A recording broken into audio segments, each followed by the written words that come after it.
है। सीन अब जिंगर पर आता है जो कि अपने रूम में काफी सैड होती है। वो यहाँ पर जुआंग और जी की एक फोटो देखती है जिसके पीछे जी ने लिखा हुआ था कि मैं तुम्हें हमेशा प्रोटेक्ट करूंगी। तभी वहाँ पर जी आ जाती है और ये दोनों बात करने के लिए बाहर जाते हैं। जी उसे बताती है कि ये फोटो हमने हाई स्कूल में लिया था और फिर वो यहाँ पर उसे बताने लग जाती है कि वो जुआंग से कैसे मिली। जी कहती है कि मैं पहले ऐसे ही नहीं थी, मेरे भी लंबे बाल थे और मुझे भी लड़कियों की तरह ड्रेसअप करना बहुत ही अच्छा लगता था। पर जब मैं अपनी मॉम के साथ सिटी में शिफ्ट हुई तब जो मेरे आसपास के बच्चे थे वो मुझे बहुत ज़्यादा बुली करते थे। एक दिन जुआंग ने आकर मेरे लिए उन बच्चों को सबक सिखाया और मुझे प्रोटेक्ट किया। पर जब भी जुआंग आसपास नहीं होता था वो बच्चे मुझे फिर से परेशान करते थे। तो एक दिन जुआंग ने मुझे कहा कि क्या तुम थोड़ी सी स्ट्रांग नहीं बन सकती, तुम्हें प्रोटेक्ट करने के लिए कोई नहीं आएगा, तुम्हें खुद को ही प्रोटेक्ट करना पड़ेगा। जो सुनकर जी को बहुत रोना आया और घर जाकर उसने अपने बाल वगैरह काट लिए ताकि वो स्ट्रांग बन सके। उसके बाद से उसने खुद को, अपनी फैमिली को और जुआंग को प्रोटेक्ट करना शुरू कर दिया। वो उसे बोलती है कि मैं जुआंग को इसीलिए प्रोटेक्ट करना चाहती थी क्योंकि मैं शायद खुद को प्रूव करना चाहती थी, लेकिन अब मुझे ये सब नहीं करना है क्योंकि मैं ऑलरेडी स्ट्रांग बन चुकी हूँ। और ये जो मेरे जुआंग को प्रोटेक्ट करने का ऑब्सेशन था उसे तुम कुछ और मत समझना। जिससे इन दोनों के बीच की सारी मिसअंडरस्टैंडिंग क्लियर हो जाती है और सब कुछ ठीक हो जाता है। जिसके बाद हम जैंग को देखते हैं जो सोच रहा होता है कि वो जिंगर के पास जाकर ना उसे माफी मांग लेगा और उसे थोड़ा एक्सप्लेन करने की कोशिश करेगा जिससे कि वो मान जाएगी। पर फेंगशू उसे रोक देता है और बोलता है कि अगर तुमने अब उसे एक्सप्लेन किया ना तो तुम पूरी जिंदगी भर उसे एक्सप्लेन करते रह जाओगे, इसीलिए तुम्हें उससे फिलहाल नहीं मिलना चाहिए। दूसरी तरफ जिंगर भी जुआंग से मिलने का सोच रही होती है पर शिया उसे भी एडवाइस कर रही होती है कि नहीं, तुम्हें नहीं मिलना चाहिए क्योंकि इन दोनों के लव एक्सपीरियंस के हिसाब से यही करना ठीक था। इसलिए अब इन दोनों की बात मानकर ये दोनों काफी दिनों से एक दूसरे से नहीं मिलते। जिसके कुछ दिनों बाद जब जिंगर अपने क्लब में होती है तभी सीनियर वहां पर आकर उसके लकी क्लब को डिसमिस करने का उसे नोटिस देता है। वो बताता है कि तुम इंग्लिश के टेस्ट में फेल हो गई हो, इसलिए तुम्हारा क्लब डिसमिस हो रहा है। जिंगर अब यहाँ पर उसे रिक्वेस्ट करने लग जाती है और उसके भी यहाँ पर टीचर से बात करने के लिए कहती है। वो बोलती है कि मैं फ्यूचर में बहुत ही मेहनत करूंगी और वो लोग इस क्लब को डिसमिस ना करें। पर सीनियर कहता है कि मैं तुम्हारी तरफ से पहले ही बात करने की कोशिश कर चुका हूँ, लेकिन इस सब का अब कोई फायदा नहीं है, रूल्स तो रूल्स ही हैं, इसलिए अब तुम्हें अपने क्लब को बंद करना पड़ेगा। जुआंग ये सारी बातें बाहर खड़ा होकर सुन रहा था। जैसे ही सीनियर आता है वो उसे कहता है कि तुम सही टाइम पर आए हो, अब तुम सुडोकू क्लब को साइन कर सकते हो और अब इस पूरे रूम को तुम यूज कर सकते हो। पर इस चीज से जुआंग बिल्कुल भी खुश नहीं था। वो सीनियर से पूछता है कि जिंगर का क्या होगा, तो वो बताते हैं कि सेमेस्टर के टेस्ट में फेल हो गई है, लेकिन अगर वो मेकअप टेस्ट में पास हुई तो वो फिर भी क्लब को लीड नहीं कर सकती। जिसके बाद जिंगर ये सारी बात शिया को कॉल करके बताती है कि उसका क्लब डिसमिस हो गया है और सारी गलती मेरी है, मैं अब हार्ड वर्क करूंगी। जो सारी बातें जुआंग बाहर खड़े होकर सुन रहा था। वो यहाँ पर जिंगर के पास जाना चाहता था लेकिन वो नहीं जा पाता। फिर जब जिंगर अपने रूम के अंदर सैड होती है तो जी से बोलती है कि तुम चिंता मत करो, हम कोई ना कोई आइडिया जरूर निकाल लेंगे।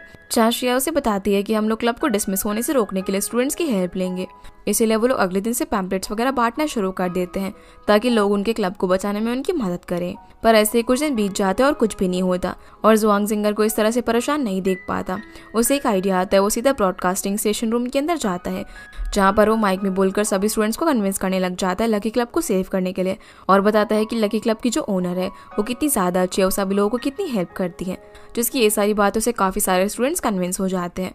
जिसके बाद हम जुआंग को देखते हैं जहाँ पर सीनियर उसे ये सब करने के लिए डांट लगा रहा था। वो उसे बोलता है कि ये सब करके तुमने अच्छा नहीं किया, रूल्स तो सभी के लिए बराबर होते हैं। पर जुआंग उसे बोलता है कि उन्हें उनके लिए कोई एक्सेप्शन तो बनाना चाहिए। फिर हम जिंगर को देखते हैं जो कि अपना सामान पैक कर कर जा रही होती है। तभी वहाँ पर सीनियर आ जाता है जिसे जिंगर बोलती है कि मैं फ्यूचर में हार्ड वर्क करूंगी। तभी सीनियर जुआंग को रूम के अंदर बुलाता है जहाँ वो जिंगर को बताता है कि मैंने अपने सुडोकू क्लब का नाम चेंज कर दिया है और उसने अपने क्लब का नाम लक क्लब रख दिया होता है, जहाँ पर उसने सुडोकू और उसके लकी क्लब को दोनों को मर्ज कर दिया था। ये देखकर जिंगर काफी खुश हो जाती है। जुआंग बताता है कि सीनियर भी इस नाम से एग्री है। तभी बाकी सभी लोग भी यहाँ पर आ जाते हैं और बोलते हैं कि हम तुम्हारे साथ हैं। जो सुनकर जिंगर काफी खुश होती है। फिर ये सभी लोग साथ में मिलकर सामान वगैरह सेट करने लगते हैं। जहाँ ये सब करते हुए जिंगर और जुआंग एक दूसरे को देखे जा रहे थे और जब जी भी इन लोगों को देख रही होती है तो यांग उससे पूछता है कि आप इन लोगों को क्यों देख रही हो। तो जी बोलती है कि ये लोग कुछ अजीब बिहेव नहीं कर रहे। जिस पर यांग बोलता है कि क्या आपके पास कोई आइडिया है इन दोनों के बीच में सब कुछ सही करने के लिए। अब क्योंकि सब कुछ ठीक हो चुका था तो ये सभी लोग अब साथ में पिकनिक मनाने के लिए जाते हैं। जहाँ पर जिंगर जब अपने टेंट के अंदर होती है तभी वहाँ पर जुआंग उसे ब्लैंकेट देने के लिए आ जाता है और क्योंकि अभी दोनों एक दूसरे को चांस देना बिल्कुल भी मिस नहीं करना चाहते थे तो दोनों साथ में ब्लैंकेट को रखने लग जाते हैं। जहाँ पर ब्लैंकेट खींचते खींचते दोनों एक दूसरे के काफ़ी क्लोज आ जाते हैं और किस करने ही वाले थे, लेकिन तभी लिविन इन लोगों को बाहर से देखने लग जाता है जिस वजह से जिंगर वहाँ से चली जाती है। फिर ये सभी लोग साथ में बैठ जाते हैं जहाँ पर युआंग इन सभी को स्टोरी सुनाना शुरू करता है, लेकिन उसकी घोस्ट स्टोरी से कोई भी डर नहीं रहा था तो जुआंग उन सभी लोगों को स्टोरी बताना शुरू करता है जिससे जिंगर डरने लग जाती है और एज अ पनिशमेंट उसे पानी लेने के लिए भेजा जाता है। जहाँ सभी लोग जुआंग को भी जिंगर के पास जाने के लिए कहते हैं, इसलिए वो भी उसके पीछे पीछे जाने लगता है। पर हम देखते हैं कि जिंगर रास्ते में गिर जाती है और उसकी आवाज़ सुनकर जुआंग फटाफट से उसके पास जाता है, जहाँ वो उसको पीठ पर बैठाकर वापस ले जाने लग जाता है। पर जिंगर बोलती है कि वो भी वापस नहीं जाना चाहती, इसलिए वो उसे एक खुली सी जगह पर लेकर जाता है, जहाँ पर दोनों साथ में बैठ जाते हैं। दूसरी तरफ हम जी और योंग को देखते हैं, जो कि साथ में खाने वगैरह की तैयारी कर रहे थे, जहाँ पर यांग से बोलता है कि क्या मैं आपको जी बुला सकता हूँ, जिस पर वो मान जाती है। और इससे हम लोग समझ पाते हैं कि वो जी को पसंद करने लगा है। जिसके बाद हम जिंगर और जुआंग को फील्ड्स में बैठा हुआ देखते हैं, जहाँ पर जुआंग फाइनली उसे बता देता है कि मेरी जो तुम्हारे लिए फीलिंग्स है वो काफ़ी सिंसियर है और मैं तुम्हें सच में बहुत ज़्यादा पसंद करता हूँ। तभी वहाँ पर फायरवर्क्स होने लग जाते हैं, जहाँ मौका देकर जिंगर जुआंग को किस कर देती है और फिर जुआंग भी उसे किस करने लग जाता है, जिससे कि दोनों अब फाइनली एक रिलेशनशिप में आ चुके थे। इधर बाकी सभी लोग भी फायरवर्क्स को एंजॉय कर रहे थे और एक साथ में काफ़ी खुश थे। अब इन सभी लोगों के पिकनिक से वापस आने के बाद अगली सुबह जुआंग जिंगर से पूछता है कि क्या हम लोग कहीं बाहर चले आज घूमने के लिए, जिस पर वो हाँ कर देती है। पर उन्हें समझ नहीं आ रहा था कि वो दोनों कहाँ पर जाए। जहाँ जुआंग को तो फांगशु एडवाइस करता है कि उन्हें मूवी थिएटर जाना चाहिए, वहाँ पर उन्हें घोस्ट मूवी देखनी चाहिए और जब जिंगर डरेगी तो उसे मौका मिलेगा उसके साथ रोमांस करने का। इधर श्रेया जिंगर को एडवाइस कर रही होती है कि उन्हें एक पॉटरी वर्कशॉप में जाना चाहिए, जहाँ पर वो दोनों साथ में काफ़ी अच्छा टाइम स्पेंड कर सकते हैं। वो उसे समझाने लग जाती है कि डेट ना रोमांटिक होनी चाहिए और एज अ डेमो वो उसे बोलती है कि वो ना डबल डेट पर चलते हैं, वो फेंगशु को भी साथ में आने के लिए बोल देगी। फिर जब ये सभी लोग साथ में जाते हैं तो वहाँ पर श्रेया उस घोस्ट मूवी को देखकर काफ़ी डर रही होती है और फेंगशु के गले लग रही थी। वो एक्सपेक्ट कर रही होती है कि जिंगर भी ऐसा ही कर रही होगी, लेकिन जिंगर और जुआंग तो उस मूवी के बारे में बात करने लग जाते हैं कि कैसे कितनी लो बजट मूवी और ज़ॉम्बी भी इन्होंने अच्छा नहीं बनाया है। फिर ये सभी लोग पॉटरी वर्कशॉप में जाते हैं, जहाँ पर भी ये लोग काफ़ी इंजॉय करते हैं। जहाँ से आने के बाद जिंगर और जुआंग दोनों ही काफ़ी खुश थे। अभी जब ये लोग वापस से अपने अपने डॉम में जा रहे होते हैं तो जिंगर जुआंग की चीक्स पर किस कर देती है और वो भी उसे फॉरहेड पर किस करके बाय बोलता है। अब रात में हम जुआंग को थोड़ा सा परेशान देखते हैं, जहाँ पर फेंगशु से पूछता है कि क्या तुमने अपना मन बना लिया है और तुम ऐसा ही करने वाले हो, जिस पर जुआंग मना कर देता है। अगले दिन जब जुआंग क्लास अटेंड कर रहा होता है तब क्लास के बाद उसकी टीचर उससे कुछ बात करने लग जाती है और जिंगर क्लास के बाहर ही उसका वेट कर रही थी। जुआंग के आते ही वो उससे पूछते कि तुम्हारी टीचर तुमसे क्या बात कर रही थी, पर वो उसे कुछ नहीं बताता और फिर ये दोनों यहाँ से साथ में लंच करने के लिए जाते हैं। जिंगर फिर अपनी रूममेट्स को बताती है कि आजकल ना जुआंग कुछ अजीब सा बिहेव कर रहा है, जो सुनकर शी बोलने लग जाती है कि वो ना जरूर तुम्हें चीट कर रहा होगा। पर जी उसे बोलती है कि तुम ज्यादा मत सोचो, अगर जुआंग को कोई प्रॉब्लम होगी ना तो वो तुम्हें जरूर बताएगा।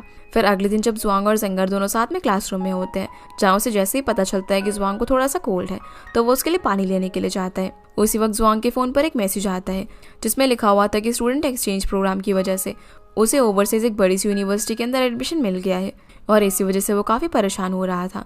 ये देखकर जिंगर उसे बात करने के लिए जाती है और इस सब के बारे में पूछती है तो वो उसे बताता है कि जब मैं फर्स्ट टाइम हाइशिंग यूनिवर्सिटी के अंदर आया था तो मुझे एक्सचेंज प्रोग्राम के बारे में पता चला, इसलिए मैंने उसके लिए अप्लाई कर दिया, ये सोच कर कि मैं अब्रॉड में जाकर पढ़ूंगा और मुझे वहाँ पर अच्छे से मैथमेटिक्स सीखने का मौका मिलेगा। लेकिन अब मुझे जाने का जब अप्रूवल मिल गया है तो मैं जाना नहीं चाहता। मैंने काउंसलर को पहले ही बता दिया है कि मैंने इस ऑफर को रिजेक्ट कर दिया। जिंगर कहती है कि तुम्हारे लिए एक अच्छी अपॉर्चुनिटी है, इसलिए तुम्हें जाना चाहिए। 2 साल कुछ ज़्यादा नहीं होते, मैं तुम्हारा वेट कर लूंगी।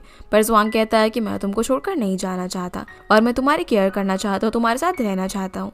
जो सुनकर जिंगर उसे नाराज़ हो जाती है। वो बोलती है कि तुमने डिसीजन लेने से पहले मेरे से एक बार पूछा भी नहीं, तुम मुझसे बिना पूछे मेरे लिए सैक्रिफाइस कर रहे हो, लेकिन तुम नहीं जानते कि मैं क्या सोच रही हूँ। वो ये सब कहकर यहाँ से चली जाती है।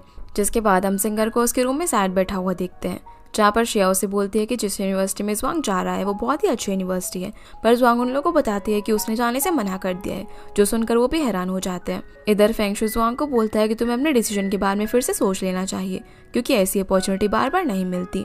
जुआंग बोलता है कि मुझे वहाँ पर जाने से डर लग रहा है, क्योंकि मेरे जैसे इंसान को सिर्फ जिंगर ही टॉलरेट कर सकती है। मुझे ये डर है कि मैं उससे जो मिलाऊं का ये सब एक सपना ना हो। मेरे जाने के बाद क्या पता उसकी लाइफ में मुझसे कोई अच्छा इंसान आ जाए जो कि उसे मुझसे चुरा कर ले जाए। ये सब मैं होता हुआ नहीं देखना चाहता। फेंगशु से समझाता है कि रिलेशनशिप में आने के बाद तुम काफ़ी बदल गए हो और मुझे पूरा यकीन है कि तुम और ज़्यादा चेंज हो जाओगे, इसलिए तुम्हें वापस से सोच लेना चाहिए। इधर जिंगर की रूममेट्स उससे बोलती है कि हमें नहीं पता था कि जुआंग इतना ज़्यादा सेंटिमेंटल है। वैसे लॉन्ग डिस्टेंस रिलेशनशिप में बहुत ज़्यादा टफ होते हैं। अब अगले दिन हम देखते हैं कि कैंपस में जिंगर के डैड उससे मिलने के लिए आते हैं, जो पूछते हैं कि तुम कैसी हो, जिस पर वो बताती है कि मैं ठीक हूँ। डैड यहाँ पर जुआंग के लिए भी स्नैक्स लेकर आए हुए थे और उसे देने के लिए कहते हैं, पर जिंगर बताती है कि वो अब्रॉड जा रहा है। तो डैड कहते हैं कि तुम उसे अब्रॉड जाने से ठीक हो, पर उसकी हालत देखकर वो समझ जाते हैं कि वो ठीक नहीं है। जिंगर बताती है कि उसके अब्रॉड जाने से मैं काफ़ी वरिड हूँ, क्योंकि वो वहाँ पर जाकर अकेला फील करेगा। और जब वो वहाँ पर अकेला रहेगा तो उसे ऐसे रहने की आदत हो जाएगी, वो मेरे बिना भी रह पाएगा और कहीं वो मुझे भूल ना जाए। ये सुनकर डैड बोलते हैं कि तुम्हें एक दूसरे पर ट्रस्ट करना चाहिए।